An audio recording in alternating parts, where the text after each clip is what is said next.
یاسین، قسم ہے قرآن کی جو حکمت سے بھرا ہوا ہے۔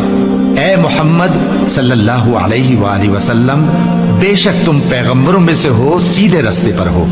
یہ قرآن غالب و مہربان کا نازل کیا ہوا ہے تاکہ تم ان لوگوں کو جن کے باپ دادا کو خبردار نہیں کیا گیا تھا خبردار کر دو کہ وہ غفلت میں پڑے ہوئے ہیں۔ ان میں سے اکثر پر اللہ کی بات پوری ہو چکی ہے، سو وہ ایمان نہیں لائیں گے۔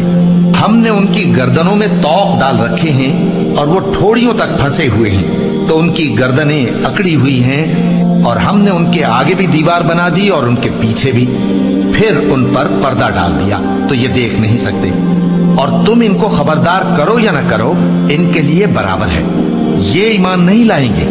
تم تو صرف اس شخص کو خبردار کر سکتے ہو جو اس نصیحت یعنی قرآن کی پیروی کرے اور رحمان سے غائبانہ ڈرے، سو اس کو مغفرت